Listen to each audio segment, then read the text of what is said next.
നിങ്ങളിപ്പോൾ കാണുന്ന ആരെന്നറിയോ? ഇതാണ് ഷെയ്ഖുന അൽ ഉസ്താദ് അൽ റൊണാൾഡോ. ഇപ്പോൾ നിങ്ങൾ കാണുന്നത് അവരുടെ പ്രിയപ്പെട്ട സഹോദരനും സൂഫിവര്യനുമായ അൽ മെസ്സി.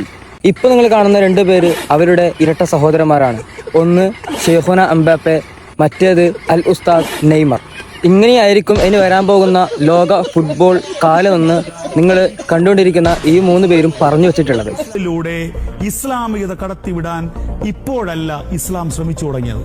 ഇസ്ലാം ശ്രമിച്ചു തുടങ്ങിയിട്ട് വർഷങ്ങളായി. ഇനി അടുത്ത വേൾഡ് കപ്പിൽ റാങ്ക് ലിസ്റ്റ് എടുക്കുന്നത് എങ്ങനെയാ വെച്ചാൽ കറക്റ്റ് മങ്കൂസം പോലെ ഇത് കറക്റ്റ് ഓതാൻ അറിയുന്നവർക്ക് ഫസ്റ്റ് റാങ്ക്, അതുപോലെ തജീവിദ് അനുസരിച്ചിട്ട് ഖുർആൻ പാരായണം ചെയ്യുന്നവർക്ക് അങ്ങനെയാണ് ലിസ്റ്റ് എടുക്കുന്നത് കേട്ടോ. അവിടെ നിങ്ങൾ ചോറെല്ലാം തിന്ന് നമുക്ക് എല്ലാവർക്കും അറിയാം, ചാണകത്ത് നിന്ന് അതിന്റെ കൂടെ ഒന്ന് ആ പശുവൊക്കെ തിന്നുന്ന പുണ്ണാക്കും കൂടി കലക്കി കുടിക്കുക, എന്നാലെങ്കിലും ചെറിയൊരു ബോധവും ബുദ്ധി വരുമല്ലോ.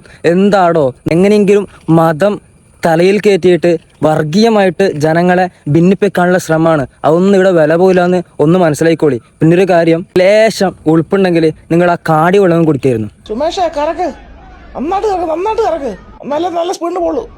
ഫസ്റ്റ് സെക്കൻഡിൽ കറക്കടാ.